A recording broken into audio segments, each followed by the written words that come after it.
Para viver mais é preciso cuidar da saúde.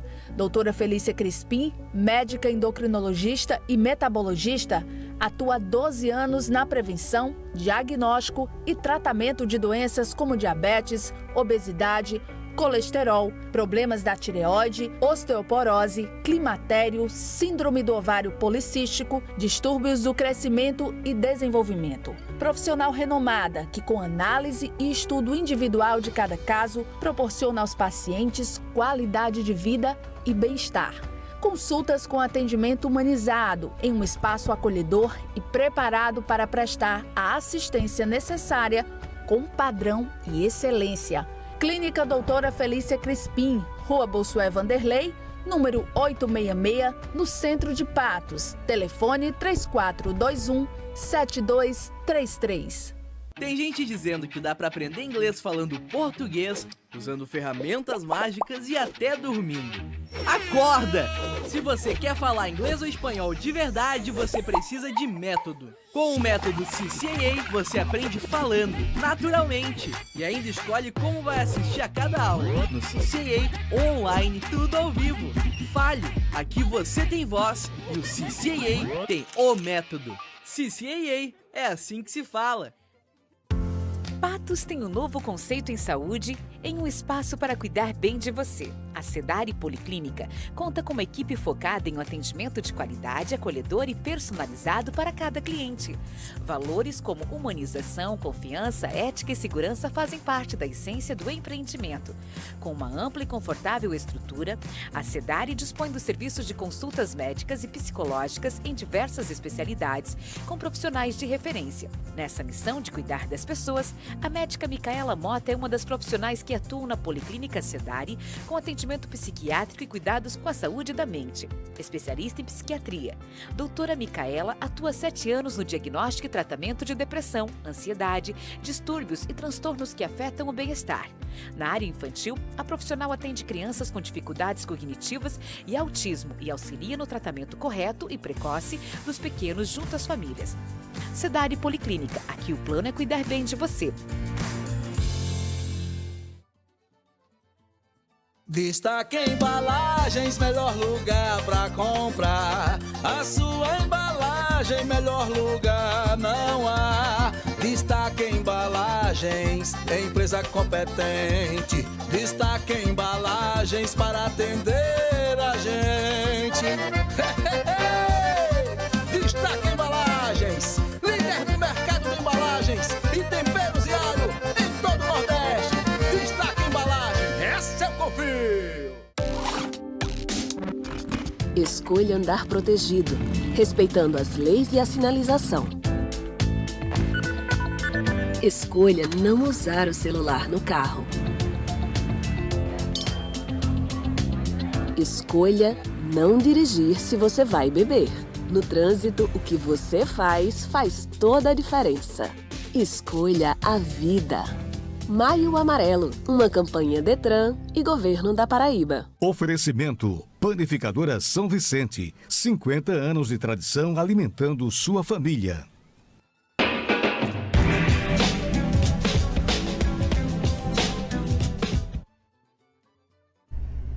Bom dia, boa tarde, boa noite, boa madrugada para você que está acompanhando mais uma edição do programa Funes Cultural, uma parceria da Fundação Hernando Sátiro com a TV Sol e a Rádio Tabajara, chegando para mais um programa super especial, programa Funes Cultural, gente, 3ª temporada, já quase 100 programas, entrevistando toda semana alguém, um artista, um pesquisador, um produtor cultural, um músico, um escritor, enfim, entrevistando pessoas que movimentam a cultura, a história aqui da nossa região, das Espinharas, o sertão da Paraíba, a cidade de Patos. Enfim, programa hoje super especial. Já peço para que você compartilhe aquilo que vai ser discutido aqui para que mais pessoas possam ter acesso ao conteúdo desse programa. O programa de hoje, como eu disse, super especial. Nós vamos conversar com a pesquisadora Nayara Vanderlei. Ela que nasceu na Morada do Sol, mas foi criada no ponto culminante da Paraíba, lá na nossa querida Maturéia. Atualmente reside em São José dos Pinharas. Ela é bióloga e também pedagoga, especialista em educação ambiental, professora concursada da Prefeitura de São José dos Pinharas, leciona ciências nos anos finais na Escola Maria Nóbrega e também nos anos iniciais da Escola Titico Gomes. Nós vamos falar, gente, no programa de hoje, sobre os sítios arqueológicos que foram descobertos na região de São José dos Pinharas. Vamos falar um pouco também sobre a história da Paraíba. O programa de hoje está recheado de coisa boa e eu garanto que você vai gostar. Seja muito bem-vinda, minha querida Nayara. A gente já tinha conversado sobre a possibilidade de fazer esse programa e hoje deu certo, né? Seja muito bem-vinda ao programa Funes Cultural. Dezima, eu que agradeço, né, a oportunidade de estar aqui, da gente poder falar um pouquinho sobre as terrinhas da gente, né? Sobre o nosso sertão, sobre as histórias que muitas vezes ficam aí nas vielas ou escondidas em algum canto. E a gente hoje vai poder explorar um pouquinho essas histórias, contar um pouquinho sobre a nossa história, o nosso sertão, as pessoas que fizeram parte dela, que contribuíram muito, né? Espero que seja uma conversa legal, assim, interessante, e que também as pessoas gostem, né? Estejam, se sintam satisfeitas ao nos ouvir nesse papo. Será? Nós estamos com muito material aqui, reportagens, matérias de jornal, né? O programa de hoje está bem recheado de informação. E eu queria que você começasse, Nara, falando sobre essas descobertas lá em São José dos Pinharas, né? Esses sítios arqueológicos. Queria que você contasse a história, como é que você entrou, né, nisso, porque você é professora de ciências, né? Mas como é que você entrou, né, nessa história, o contato com a UEPB, as características desse sítio arqueológico. Eu queria que você contasse para as pessoas que estão nos escutando através da Rádio Tabajara, estão nos vendo através da Brisa TV, da TV Sol, através das redes sociais da TV Sol, YouTube, Facebook. Conta um pouco dessa história que muita gente aqui na cidade de Patos não conhece e muita gente também aqui no sertão da Paraíba não conhece. Bem, eu digo muito que eu caí de paraquedas em todas essas histórias, né? Conheci uma coisa, vinha aparecer outra e foram me levando, né? Na realidade, São José, eu tinha um conhecimento que existiam essas escrituras rupestres lá, né? Pouco se falavam, poucas pessoas sabiam onde era, sabia-se que tinha, apenas isso. Então e aquela curiosidade, sempre eu querendo ir, mas não achava quem me levasse, não achava quem soubesse o local onde era. Então, aí foi deixando meio que esquecido, né? Vai na correria do dia a dia. Até que eu faço parte de grupos de trilha. Adoro fazer trilha e conhecer. E algumas pessoas desses grupos de trilha, às vezes faziam as trilhas justamente porque queriam ir em locais onde tinha pintura rupestre, onde tinha inscrições e tudo mais. Um deles é um professor de física lá de Itaperuá chamado Felipe Cérvulo. Então, eu fui fazer trilha na cidade de Itaperuá, conheci Felipe. E ele já tinha um projeto sobre algumas pinturas que tem lá no município dele. E a gente começou a falar, eu disse, olha, Felipe, lá em São José tem, eu não conheço ainda, mas tem. E isso um pouquinho antes da pandemia, né? Aí ele disse, Nara, eu tenho um projeto, tenho um professor pesquisador da UEPB de Campina Grande, doutor Juvandi, e ele está fazendo um levantamento sobre os sítios arqueológicos do estado da Paraíba. Eu disse, que interessante. E aí disse, vamos marcar um dia para vocês conhecerem lá São José? E, lógico, antes disso eu fui procurar conhecer, né? Então eu fiz várias visitas, consegui chegar lá no local, fiz várias visitas no sítio arqueológico, fotografei algumas coisas que eu achava que... Porque, assim, é um lajedo enorme.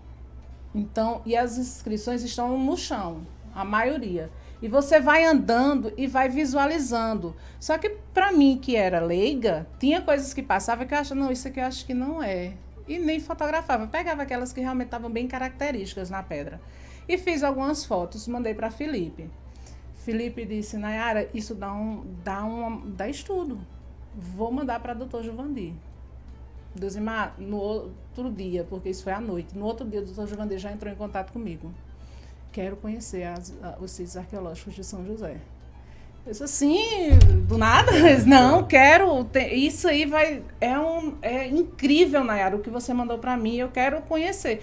E eu achei aquilo ali riquíssimo, porque eu, claro, como admiradora da arte rupestre, admiradora da arte em geral, eu sabia que aquilo ali tem importância, mas eu não tinha o contexto histórico daquilo. Aí eu comecei a fazer a pesquisa, né? Comecei a procurar saber, identificar algumas coisas.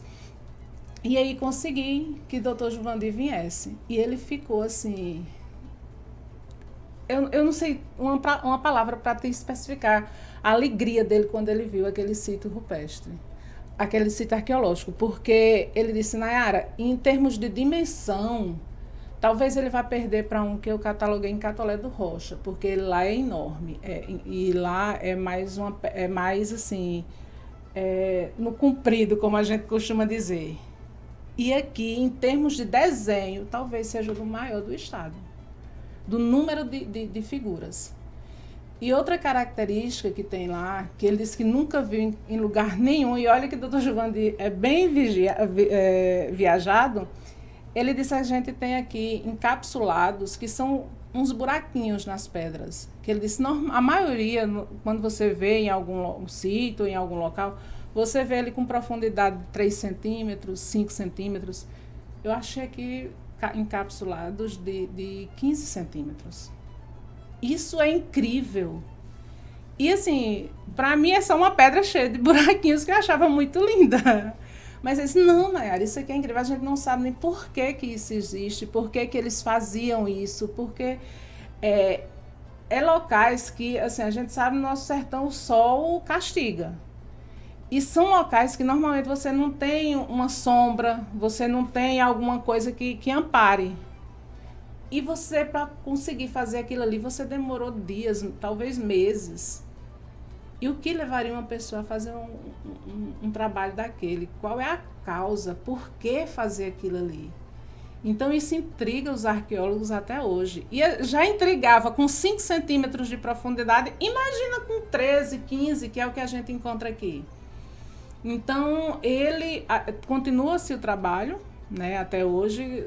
Ele ainda já veio outras vezes, a intenção é que ele volte, e talvez ele disse que ali seria uma área que dá muito estudo, talvez escavações, porque encontrou algum material de cerâmica também próximo ao sítio arqueológico.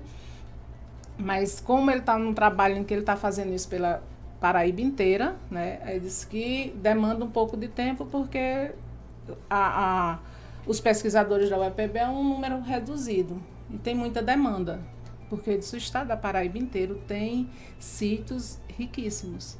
Então, a gente tem que começar a explorar isso, porque é a nossa história, né?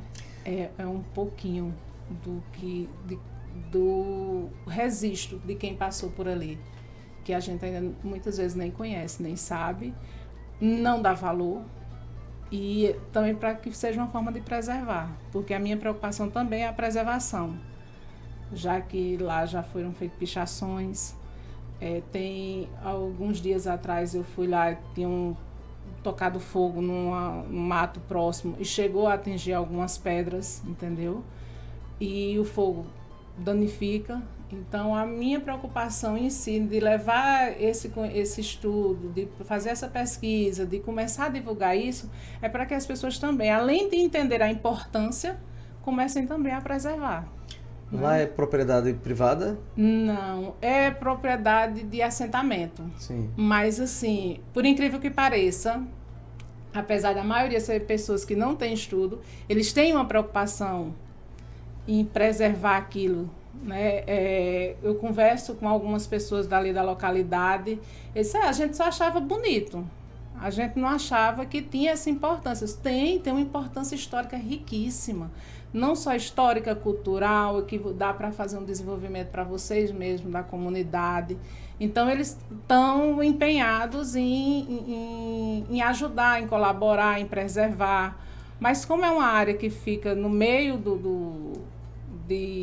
da natureza, no meio do tempo, né, a gente tem que realmente conseguir um projeto que viabilize, para que não haja destruição, para que as pessoas... Porque qualquer pessoa pode chegar lá e entrar.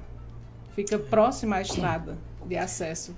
Então, qualquer pessoa entra, a gente não vai ver, danifica, pode tirar material de lá. Sim. Então, sim. essa é a busca para que haja divulgação, para que as pessoas conheçam e para que preserve, né? E para a própria comunidade também é interessante, porque esse turismo histórico e também o turismo de pesquisa muito pode fazer com que a comunidade também tenha um retorno financeiro, né? Então, exatamente, a preservação vai fazer com que, com o avanço dos estudos, essa comunidade também possa ganhar, né, com isso. Exatamente. E é assim, porque assim, se todo mundo ganhar de alguma forma, né, a chance de prosperar é grande. Sim, né? sim. Não, alguns ganhando com rendimento, mas outros também ganhando com conhecimento. Pois é. Então, de qualquer forma, todo mundo pode ganhar ali. Então... E o bacana dessa história é que, tanto na história como na arqueologia, as pesquisas elas são mais demoradas, porque depende muito da região, depende muito da dedicação, da exclusividade dos estudos, das pesquisas. Isso. Patos teve durante muito tempo um curso de história presencial. Eu inclusive sou historiador formado pela Unifip. Mas infelizmente aqui os historiadores, grande parte dos historiadores daqui não tinha acesso a esse tipo de campo de pesquisa. Eu acho que o curso de arqueologia mais próximo, se eu não me engano, acho que está no Sergipe, daqui, né, se eu não me engano. E esse mapeamento dos sítios arqueológicos, eles vêm acontecendo mais recentemente. Né? E assim, o que é bacana é porque não é uma coisa que você descobre e você já tem ali o significado daquilo. Não. Cada lugar é diferente. Você é de Matureia, e Matureia também é um local que tem muitos sítios arqueológicos, com diferenças entre esses sítios arqueológicos. Né? E isso é que é bacana. Pronto, nesse que a gente tem lá em São José, a gente tem inscrições, que são aqueles desenhos riscados na pedra. Em Matureia a gente tem mais pintura. Entendeu? Então, são coisas diferentes. E imagens bem distintas. Maturéia eu também, claro, conheço as de lá. A maior parte tem um lindíssimo, que são algumas mãos pintadas na parede, desenhos que eu acho que sejam de animais, né? E de pessoas. Já lá em São José, segundo o Felipe, que ele é mestre em astrofísica também, ele identificou muitas imagens como coisas do céu, estrelas, sol, entendeu? Muitos desenhos geométricos, muitos. Tem uma pedra lá, aliás, são 3 pedras que são muito próximas, são na mesma área. Uma tem um largato, a coisa mais linda de você ver, lindo, perfeito ainda, sabe? Parece que foi riscado ontem. Tem uma pedra enorme com riscos aleatórios, assim, toda preenchida com riscos aleatórios. Eu digo, como, assim... O que seria que essas pessoas que estavam imaginando ou estavam pretendendo fazer com isso? E uma que, segundo o doutor Giovanni, eu não devo dizer que porque não se sabe o que é, mas eu só digo que é uma carta de baralho. Eu digo, esse pessoal gostava de jogar baralho, porque parece uma carta de baralho, um desenho geométrico de um quadrado, de um retângulo, outro por dentro, entendeu? Com os desenhos nas pontas. Eu digo, isso é uma carta de baralho, esse pessoal jogava baralho antigamente. A Giovanni faz, não pode dizer isso, Nara, a gente não sabe o que é. Eu digo, mas eu acho que é.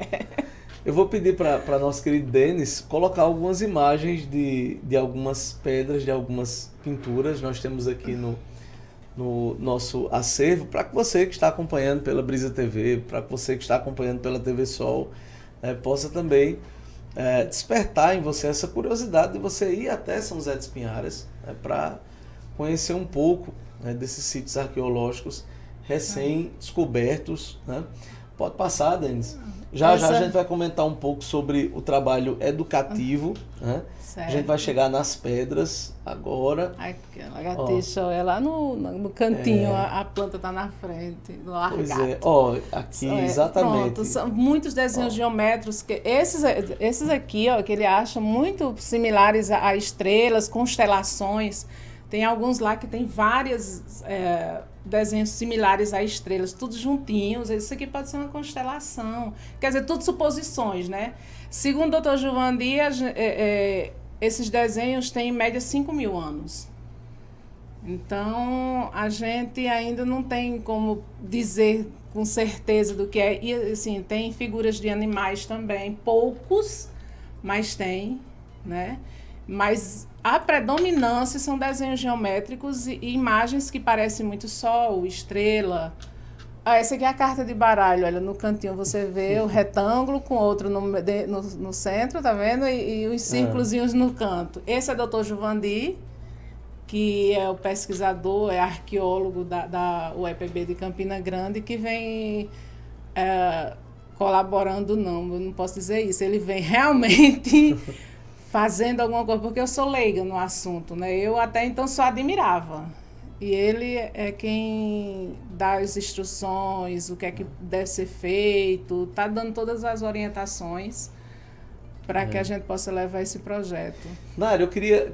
Denis, volta um pouquinho naquela imagem que tem os alunos, né? Porque eu queria que você falasse um pouco sobre a participação dos alunos nisso, né? Nesse projeto. É muito interessante porque quando você leva os alunos para lá, quando você mergulha os alunos, as crianças, os adolescentes nesse processo, eu entendo que você está garantindo o futuro desses lugares. Isso, né? isso. Então, esses alunos já conheciam esse lugar, esses alunos eles já tinham essa vivência. Como é que foi a entrada da escola, da Secretaria da Educação, a receptividade dos educadores e dos alunos de São José dos Pinhais em relação a isso? Bem, assim, os alunos, a maioria não conheciam, não tinham noção, porque assim, o município de São José dos Pinhais ele é enorme, são um pouco mais de 700 quilômetros quadrados. E eles, como eles são de uma região mais próxima ao Rio Grande do Norte, São Amédio, Malta ali, eles não tinham muito conhecimento sobre a região aqui mais para a cidade, né? Para a região de Pato, de São Amédio não, de Malta, Vista Serrana, já divisa com o Rio Grande do Norte, que é onde fica a localidade da nossa escola mariana.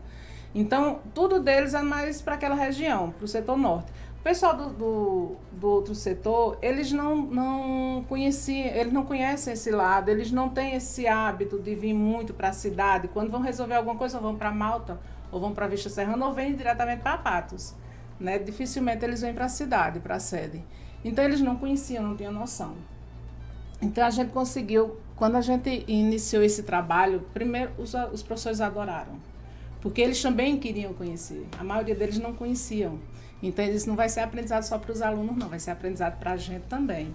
Então, a gente colocou a escola todinha nesse projeto. Todos os professores, professor de arte, professor de história, professor de geografia, porque de tudo a gente conseguiu trabalhar nesse projeto.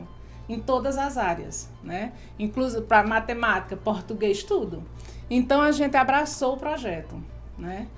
E levamos os alunos para conhecer lá o local. E interessante, porque até eles saber o que eram, para eles passavam despercebidos. Quando eles começaram a conhecer, professora, perto da casa da minha avó tem um desenho parecido com esse, entendeu? Professora, a senhora já foi no tal sítio? Lá tem alguns desenhos assim no chão que eu acho. Então, eles começaram a buscar também, a não procurar, mas quando eles perceberam, quando eles entenderam o que era, eles começaram a recordar de locais que eles conheciam, que eles já tinham visto aquilo, entendeu? Que para eles também não dava importância, que era só um risco na pedra. Que alguns deles nem imaginavam que poderia ser risco feitos por populações que já estiveram ali. Então, eles fizeram a visita, depois a gente fez a culminância, uma coisa muito simples, porque a gente é uma escola pequena, de zona rural, totalmente rural, né? Mas muito acolhedora, os alunos são muito receptivos a essas atividades. E depois a gente fez fotos, fez um pequeno exposição sobre as imagens do local deles, fazendo a pesquisa lá, fazendo os desenhos. Muitos deles, eu acho que isso é isso. Aí alguns começaram a pesquisar sobre o assunto, né? Então, assim, eu acho que é uma aula riquíssima, que não ganha só os alunos, ganha a escola, ganha a comunidade, ganha todo mundo. Todo mundo ajudou, todo mundo colaborou. Quem podia fazer alguma coisa fez, quem não podia arrumou quem fizesse. E a gente ainda teve o privilégio de ter a participação do artista plástico Dantas Suassuna, filho de Ariano Suassuna, um amante da arte rupestre, que sempre já conhecia de outras eras. Aí ele dizia, eu quero conhecer. Eu digo, a oportunidade é agora. Bora. Ele disse, bora. Eu já vou pedir para Denis colocar em tela cheia a imagem da oficina com o Dantas Suassuna. Eu tive a oportunidade de ir até São José dos Pinharas, ver esse trabalho. Foi uma surpresa. Né? Quando eu vi aquilo que estava acontecendo, né, eu disse, que coisa fantástica. Eu peguei o carro e fui para lá, porque foi um trabalho fantástico. Né? E principalmente quando você despertou, né, em trazer esse trabalho para dentro da escola, ampliar isso. Porque muitas vezes acontece o seguinte, você tem acesso a um determinado local desse e muitas vezes as pessoas individualizam essa pesquisa.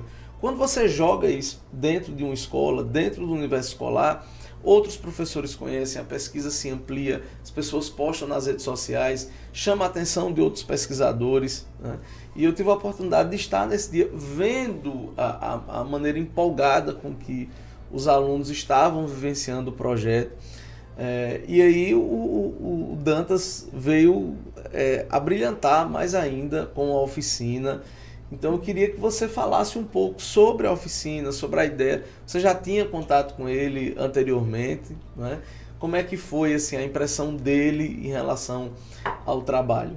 Não, eu conheço Dantas de outro projeto. A gente fez na escola um projeto sobre Ariano Suassuna, né? E como eu disse, quando a gente faz um projeto na escola, a gente abraça o projeto e todo mundo se envolve, todo mundo se empolga. E nesse projeto, fomos a Taperoá, conhecer o Museu Casa Ariano Suassuna, né, que tem lá na cidade, que foi uma construção feita pelo pai de Ariano Suassuna, que era a intenção dele morar lá depois que ele saísse da política e criar os filhos por ali. E hoje é um museu. A gente foi conhecer esse museu, foi conhecer a casa de Ariano Suassuna na Fazenda Taperoá, na Fazenda Carnaúba, em Taperoá. Depois a gente foi conhecer a Ilumiara Jaúna, que é uma pedra que está sendo esculpida, similar às inscrições que existem, Ariano, ele tinha um fascínio pela Pedra do Ingá, né, que tem várias inscrições rupestres. Então ele tava meio que fazendo, né? Porque hoje Dantas é quem toma conta, Dantas Suassuna é quem toma conta desse projeto. Mas ele está fazendo algo similar lá nessa pedra que chama-se Ilumiara Jaúna, que fica na Fazenda Carnaúba. E a gente levou os alunos para lá para conhecer. E aí foi o pontapé inicial para a gente começar a fazer esse projeto também, né? Que fica aquele negócio, poxa, lá em São José tem isso, assim, né? E aquilo ali aquela sementinha vai começando a brotar para a gente poder ter novas ideias. E nesse conhecimento, quando eu estive lá, e comecei a entender e a ver o trabalho dele e a paixão que ele tem pela arte, principalmente pela arte rupestre. E ele dizia, e eu mostrei para ele, mandei algumas fotos para ele dos sítios, antes mesmo de montar o projeto. E ele, Nayara, eu quero conhecer. Eu disse, bora, vamos marcar.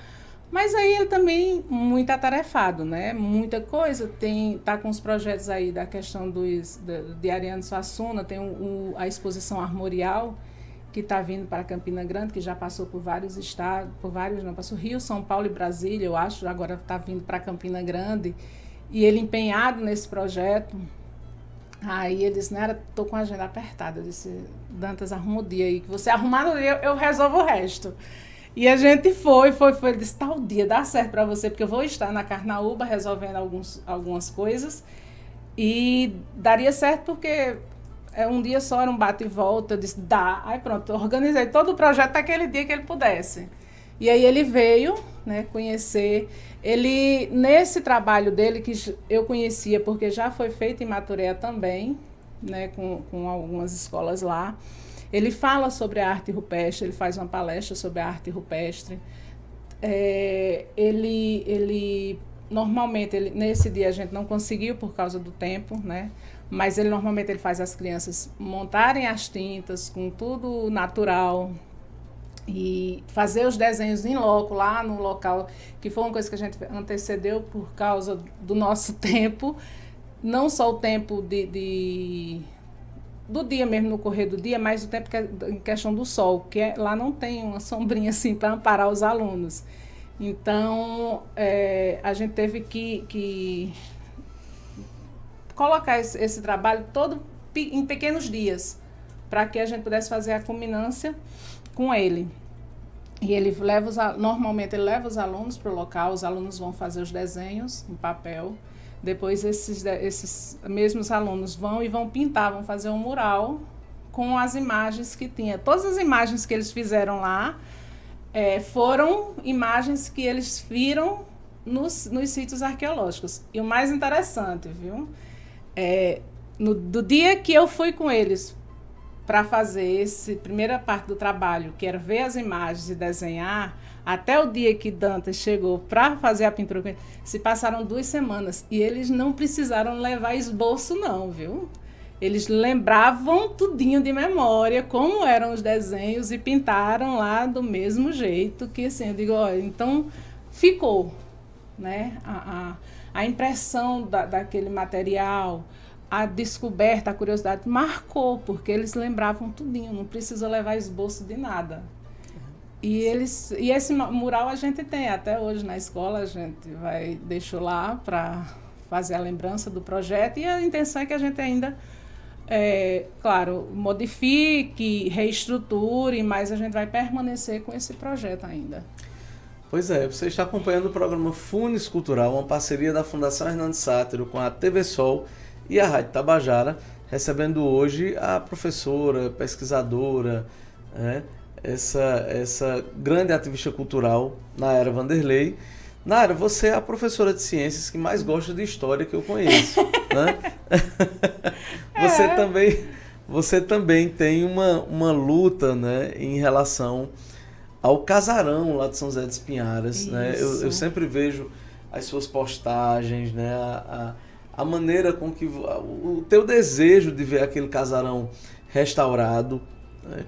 Em que pé está aquela situação? Queria que você falasse um pouco sobre o casarão lá de São José dos Pinharas. A gente vai de 100 a 0 agora, porque a alegria que foi o projeto da Espinharas Rupestres, né, que é o nome do nosso projeto, para agora a história do casarão. Bem, eu sempre gostei de casa antiga, sempre tive fascínio por construções antigas, né? Acho lindo, assim, quando eu vejo uma casa sendo demolida, uma casa antiga, assim, aqui em Patos, tiveram algumas que me partiu o coração.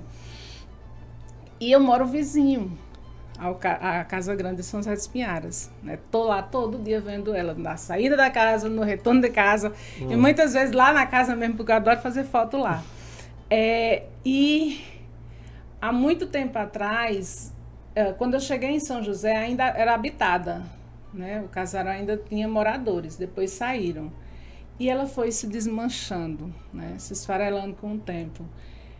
E eu achava aquilo um absurdo, assim, porque é a casa que fala que iniciou-se a história da cidade. Eu digo, gente, isso tem que ser preservado. Pelo amor de Deus, como é que vão deixar isso? Vai cair a história do município. A história do município vai ficar em pó. E houveram algumas tentativas, né, inclusive de virar museu. Na época que Zezito Gomes era prefeito, a gente tentou, Múcio Sato ainda era vivo, que era o proprietário na época, mas aí alguns encalços foram deixando a história e morrendo, né? Zezito saiu da prefeitura, Múcio já com as questões de saúde, e aí a história foi se desmanchando. Alguns anos depois, né, aí ressurgiu com essa história da preservação desse casarão. Não só eu, mas muita gente tem se empenhado em trazer, em lutar, né, pela reforma do casarão. E eu não sei, eu sou, como vocês, eu sou um amante da história, mas eu sou horrível de data. E alguns anos atrás ele foi finalmente tombado pelo IPHAN. E isso trouxe uma esperança assim, tremenda, né? Que pronto, agora vai ser restaurado, que seja para virar museu ou não, que seja para virar só uma casa de visitação, mas que seja restaurado. Só que aí parece que foi pior, porque assim, o próprio ação do tempo, não ter ninguém lá para ir preservando, porque por mais que o casarão precise ser reestruturado, ser reformado, ter alguém que estivesse morando lá já amenizava a situação, porque estava olhando que estava, né? Mas sim, aí os moradores saíram e ela ficou totalmente abandonada. E ela está caindo. Olha, Deus me dá dor no coração, porque como eu moro vizinho, às vezes eu escuto o barulho das telhas caindo. Teve um dia que foi um estrondo muito alto, que foi uma parte do telhado que caiu. E assim, você perde o ânimo, porque tá lá, eu estou vendo todos os dias. E não se sabe a que pé está o porquê, assim, eu não consegui identificar o porquê desse projeto não ter saído, eu não consegui identificar, porque muita gente já batalhou para ver essa restauração sair. Muita gente já abraçou a causa, vestiu a camisa mas não sai. O caso do casarão de São José dos Pinhais é mais simples, inclusive, do que a situação da estação ferroviária aqui de Patos, né? Porque o caso da estação ferroviária daqui de Patos é um pouco mais complicado, porque nesse caso é federal aqui, então teria que ser repassado para um órgão federal. O historiador José Romildo de Souza, aqui, ele chegou a aprontar toda essa documentação, inclusive com uma parceria com a Universidade Federal, mas aí também, inexplicavelmente, a coisa também não aconteceu. Né? E aí são duas dificuldades muito grandes em relação ao patrimônio histórico. Primeiro, quando é privado. Né? Então, assim, quando é privado e não é tombado, e aí os proprietários, eles vão lá e como é propriedade privada, eles vão lá e derrubam e fazem outra coisa. Não pode fazer nada. Né? Não pode ser feito nada. Quando, depois de uma luta muito grande, se consegue tombar, parece que a dificuldade alcança outro nível. Né? Alcança outro nível. Infelizmente, a burocracia é muito forte. Os projetos, infelizmente, eles não andam, a impressão é essa. A restauração desses espaços, ou a readequação desses espaços, muitas vezes se dá de uma maneira muito lenta, ou nem se dá. Né? Eu acabei de publicar agora o meu primeiro livro autoral, que é na área da educação urbana e patrimonial.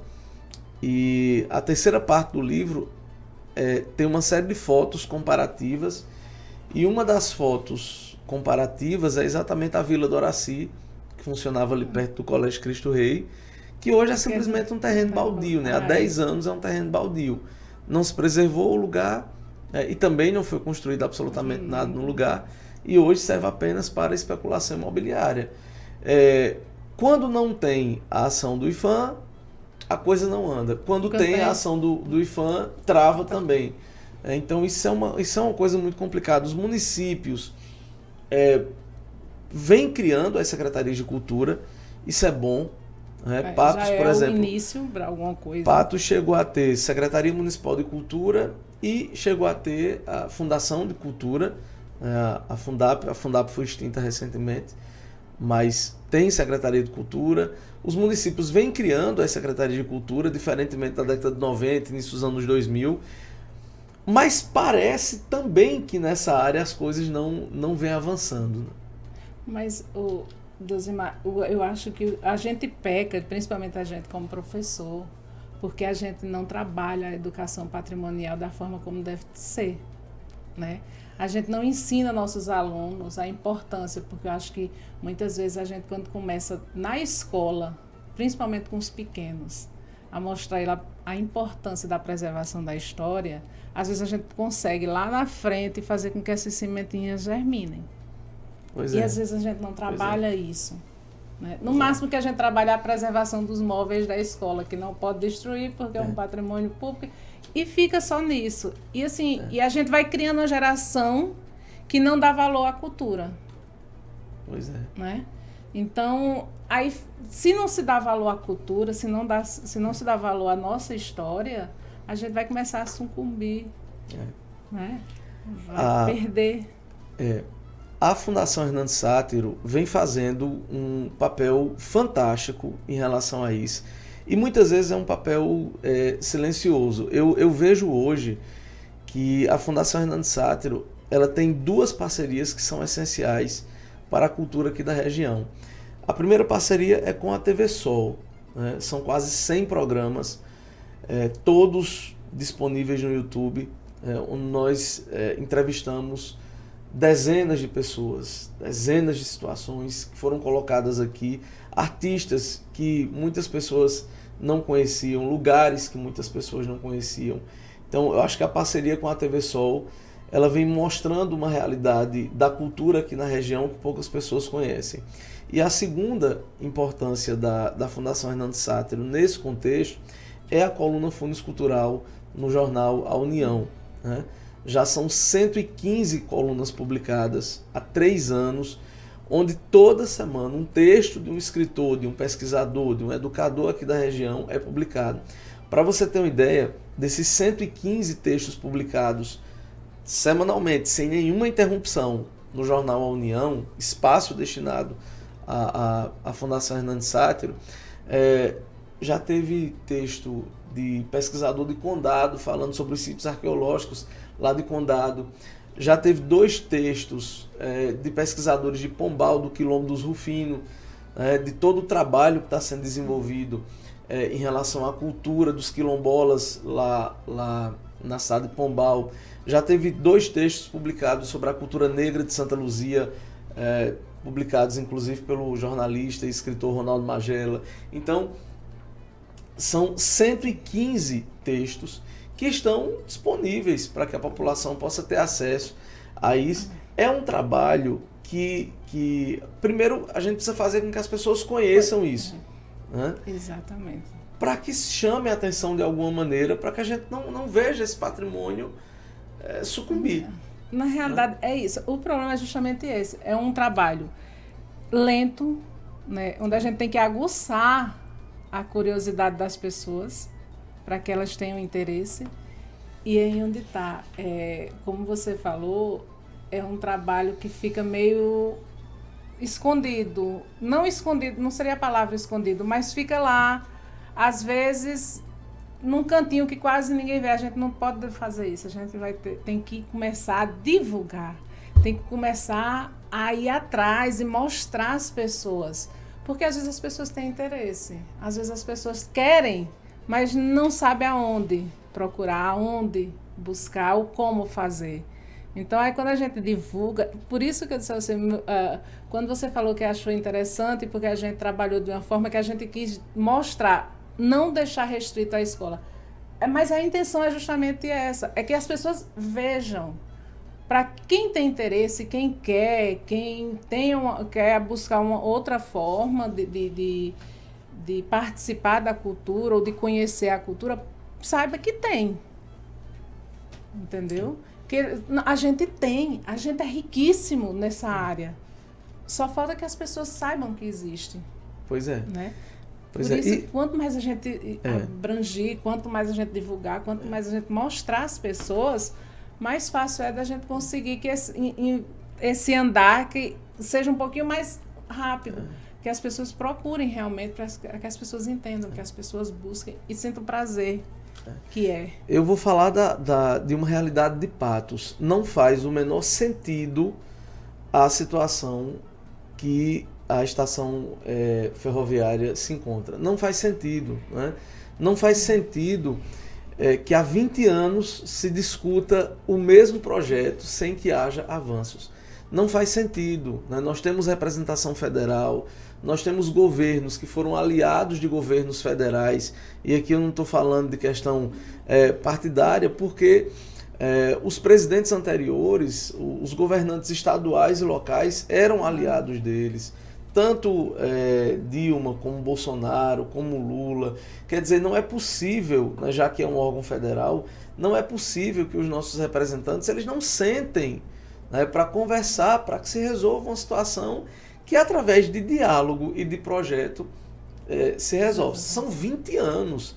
A gente não está falando de um projeto de 6 meses, de 4 meses, né? São 20 anos se discutindo a necessidade de se revitalizar a estação ferroviária. E assim, ninguém aguenta mais. Né? Assim, o que é que precisa ser feito de fato? Alguém precisa chegar, né, e dizer assim, o que é que precisa ser feito para que esse projeto saia do papel. Patos instalou agora novamente o Conselho Municipal de Cultura, né?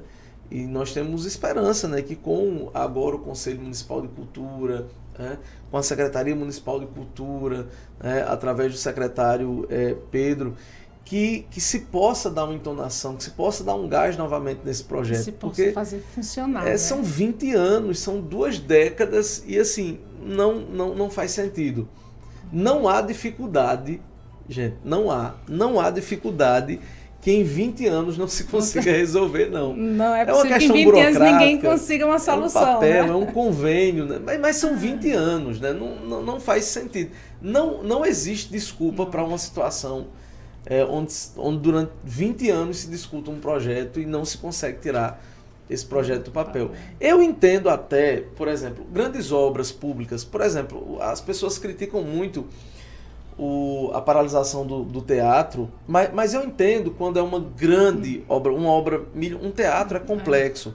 Então eu entendo que muitas vezes não é culpa do município, porque o município ele não tem condição, com recurso próprio, de finalizar o teatro. Né? O teatro é uma estrutura complexa, gente. A gente não pode criticar só por criticar. Né? O sistema de acústica de um teatro é uma coisa caríssima. Né? O acabamento é uma coisa caríssima e tal. Então, eu até entendo, não é o ideal é que o teatro já tivesse sido inaugurado, mas eu entendo que, como depende de recursos federais, eu entendo que demore um pouco mais. Mas o caso da estação ferroviária, eu não entendo, porque são 20 anos se discutindo a utilização de um prédio no qual as pessoas podem sentar e resolver, né, essa questão. Com certeza. Falta, não sei o que falta. Na verdade, eu não sei o que... Às vezes talvez falta o interesse. Ou às vezes o projeto tem muitos pais e às vezes também complica, né? Não, mas isso aí também. Onde tá? É porque assim, quando se há interesse, tem aquela frase bem clichê que diz, quando a gente quer, a gente faz o dia de 24 até 30 horas, né? Então, às vezes eu acho que, às vezes também não seja, não é que a falta de interesse, mas a iniciativa de se fazer. Porque às vezes a gente fica sempre esperando que o outro que resolva, né? Então eu digo olha, dá para tu resolver? Não espera ninguém resolver, não. Vai lá e resolve. Mas aí a gente tem que ver isso, porque é muita gente para resolver uma questão só. Às vezes fica um esperando pelo outro, né, Josimar? Pois é. Bom, gente, programa Fundos Cultural, estamos entrevistando Nayara Vanderlei, ela que é a bióloga que mais gosta de história que eu conheço, como eu já disse agora há pouco, a professora de ciências que mais gosta de história. A gente vai entrar em outro tema agora, a gente está chegando na parte final do programa Fundos Cultural de hoje, né? Porque toma história, né? Como eu disse a vocês, Nayara é a professora de ciências que mais gosta de história que eu conheço, que também é dos Dantas, né? Ela está envolvida, né? Aqui. Quando eu fui fazer a pesquisa de pauta para esse programa, eu estou aqui com uma matéria do jornal A União, né? de 6 de outubro de 2020, né, do saudoso Nunes. Alexandre Nunes. Fiquei sabendo, inclusive, que faleceu recentemente, né, Isso. Nayara? Então, já aproveito aqui para prestar as homenagens ao querido Alexandre Nunes, que fez uma pesquisa e publicou no dia 6 de outubro de 2020, né, uma matéria sobre João Dantas, né? João Dantas, grande advogado paraibano, um dos maiores oradores aqui da Paraíba, que ficou conhecido por ter assassinado, né, o ex-presidente João Pessoa.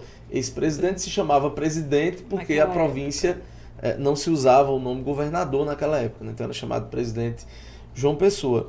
E vem acontecendo um movimento muito bacana na era de se contar também o lado dos Dantas, porque houve de fato uma criminalização, né? Durante muito tempo era como se a história tivesse só um lado, né? E nós sabemos que a história ela é bem complexa relacionada à morte do João Pessoa. Eu queria que você falasse um pouco também dentro dessa perspectiva. Você foi uma das pessoas entrevistadas nessa matéria do dia 6 de outubro de 2020 que fala sobre essa versão apresentada também dos Dantas, né? É preciso que a gente também escute o outro lado dessa história, até porque até hoje parece que só tem um lado de uma história sendo contada, né? Mais uma vez, Josimar, eu digo, essa história também eu caí de paraquedas. Porque assim, eu sempre tive muita curiosidade, porque meu pai falava muito dessas histórias, né? Sempre gostei muito de escutar os mais velhos e as histórias que eram contadas da forma como muitas vezes realmente aconteciam, né? E aí, essa curiosidade, essa admiração pela história da época sempre andou ali do lado. E um dia eu fui com uma prima minha chamada Dalvanete, ou como a maioria conhece, Dalvinha, que é a proprietária do Casarão do Jabre. Ela me convidou para ir conhecer o túmulo de João Dantas em São José do Egito, que fica na propriedade São José, que hoje é de Romerinho e Diana Dantas. Aí eu digo, vou, com certeza. E fui, né? E nisso, assim, eu digo muito que não foi uma conversa, foi uma aula. Porque, assim, tanto a Romerinho como a Ana, eles falam com muita propriedade de tudo que aconteceu, porque são Dantas, né? Eles conhecem toda a história. O corpo de João Dantas veio para ser... os restos mortais de João Dantas estão lá na fazenda, né, num cemitério. Tem uma capela lindíssima ao lado, com mais de 300 anos, também riquíssima no seu contexto histórico. Então, eu disse, não foi uma visita, foi uma aula. E aí eu fui conversando, e aí aquele negócio vai aguçando a curiosidade, pesquisando, né, e tudo mais. Até que um dia, Dalvinha me mandou uma mensagem, olha, eu dei um contato para você, para um jornalista que esteve aqui no Casarão querendo saber sobre a história dos Dantas. Eu disse, mim, Dalvinha? E não era, porque eu sei que você gosta da pesquisa, já tem muito material e eu estou sem tempo para conversar com ele e tudo mais. Eu disse, tá, beleza, vamos lá, né? Seja o que Deus quiser. E aí, Alexandre entrou em contato comigo. E aí a gente conversou muitos dias, trocando material, trocando informações, contando histórias.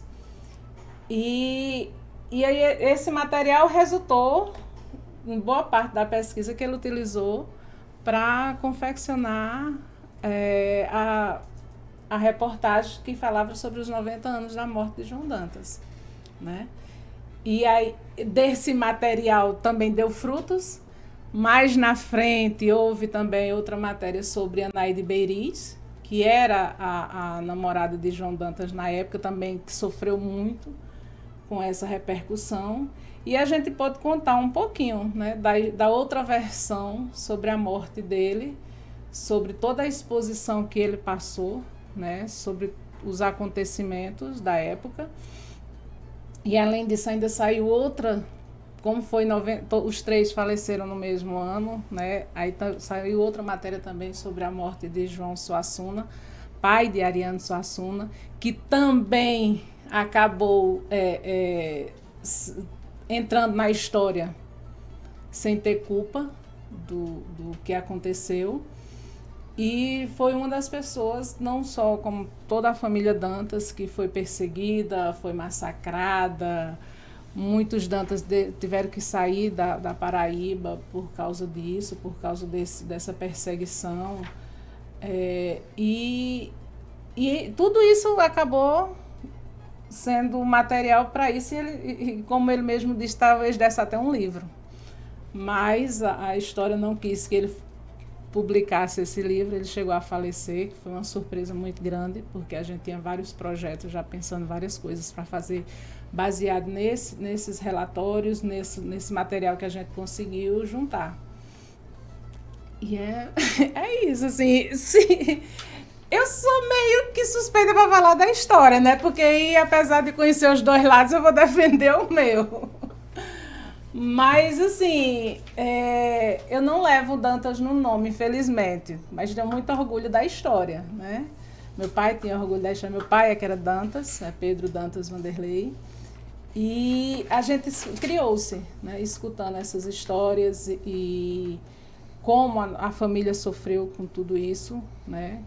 Que muitos sem ter envolvimento direto, mas acabaram sendo penalizados por isso. E é isso. Eu achei muito bacana esse material que o Alexandre produziu, porque a entonação da reportagem, quando eu li essa reportagem, eu disse assim, olha, isso aqui é importante demais, porque é uma reportagem freio, né? E eu explico por que eu entendo que é uma reportagem freio, né?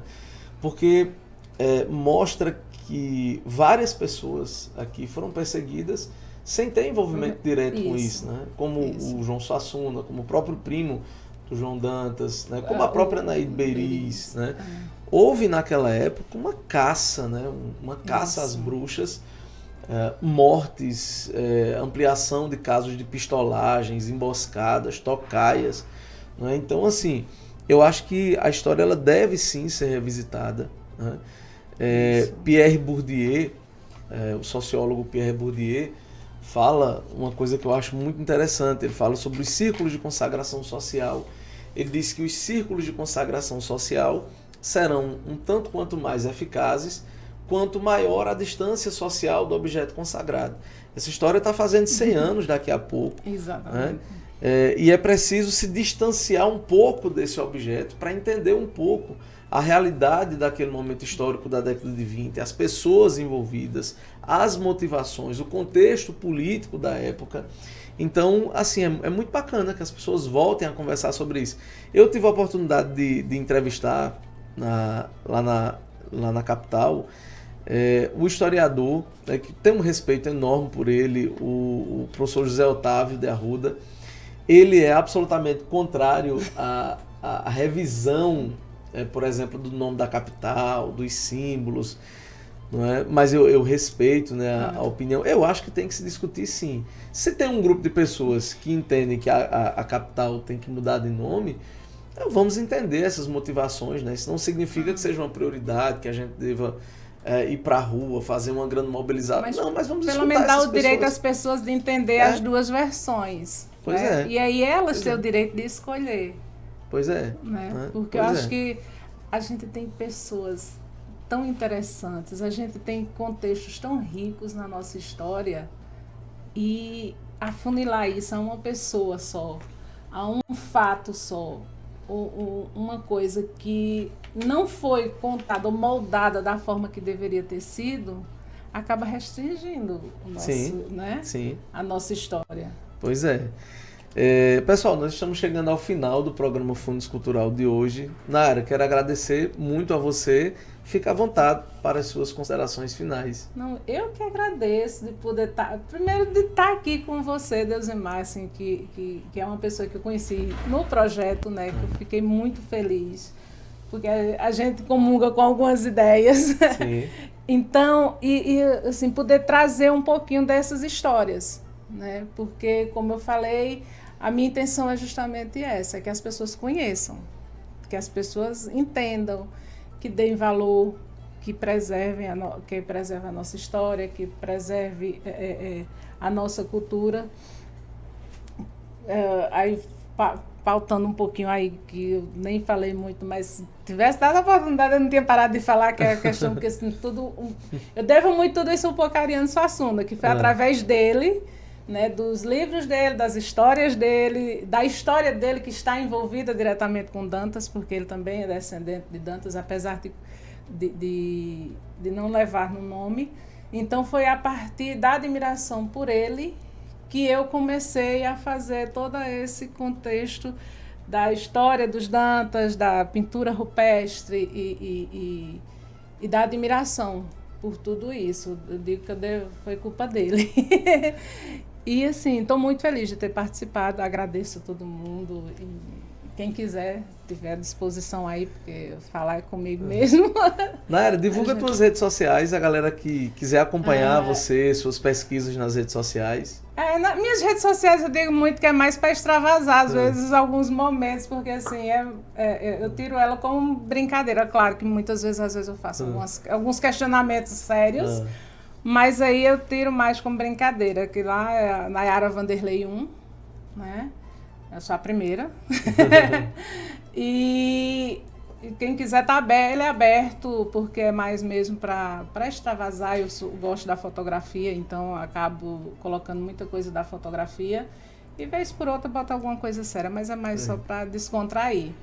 E tá aí, quem quiser lá dar uma fuçadinha lá, dar uma olhadinha, fica à vontade. Agradeço, né, a sua participação.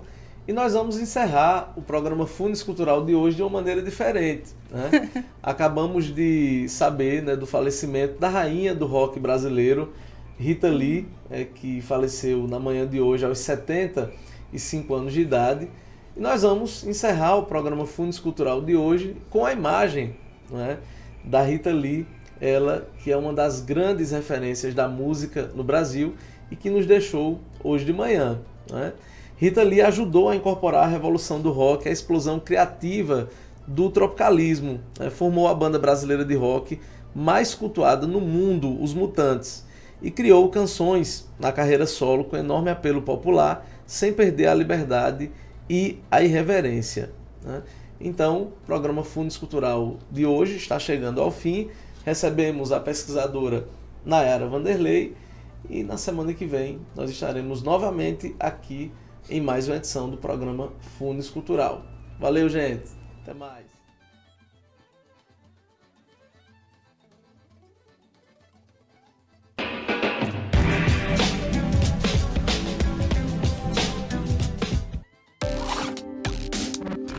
Escolha andar protegido, respeitando as leis e a sinalização. Escolha não usar o celular no carro. Escolha não dirigir se você vai beber. No trânsito, o que você faz toda a diferença. Escolha a vida. Maio Amarelo, uma campanha Detran e Governo da Paraíba. Quer cuidar do seu carro com conforto, segurança e agilidade? Há 20 anos, o Varejão do Óleo faz isso por você e seu automóvel. Com uma equipe de técnicos treinada, garantimos o serviço de troca de óleo com total qualidade e as mais modernas opções de produtos. Trabalhamos com todos os tipos de lubrificantes e óleos para motor, caixa de marcha mecânica e automática, suspensão, hidráulica e muito mais. No Varejão do Óleo você encontra tudo o que precisa para carros de passeio, caminhões, máquinas pesadas e geradores, com o melhor preço e as melhores condições de pagamento, além de um atendimento personalizado. No Varejão do Óleo tem ainda o serviço de lavagem especial para deixar o carro limpo e brilhando. Tá esperando o quê? Varejão do Óleo. Aqui você conhece e confia. A Central da Construção está com preços imperdíveis. Acompanha, porque a cidade de Patos nunca viu ofertas como essa. Tem forro PVC da Plasnog por apenas R$ 24,49 à vista. Treliça da Gerdau com tamanhos diferentes naquele precinho central. Fica de olho aqui na tela. Tem tubo PVC da Amanco naquele precinho central que a gente adora por R$ 78,99 à vista. Arame farpado da Gerdau por R$ 359,90 à vista. Quer adquirir uma das nossas ofertas? É muito fácil. Entre em contato através de 3421 3462 ou acesse o QR Code que está aqui na tela. Nós somos a loja mais completa da região e estamos localizados na Rua Peregrino de Carvalho, 381, no centro de Patos. Central da Construção, tudo em um só lugar. Você já imaginou onde pode realizar o sonho de comprar sua moto 0 km? Na Maravilha Motos, a casa da Honda, em Patos. Aqui trabalhamos com motocicletas zeradas de alta performance, todas com estilo, tecnologia, conforto e segurança. Tudo o que você precisa para andar sobre duas rodas com a liberdade que merece. A Maravilha Motos ainda oferece diversos serviços, como a oficina para o cliente fazer reparos, revisão e conserto, além de peças originais da marca, capacetes e acessórios. Garanta já a sua moto 0 km aqui na Maravilha Motos, a casa da Honda, pertinho de você.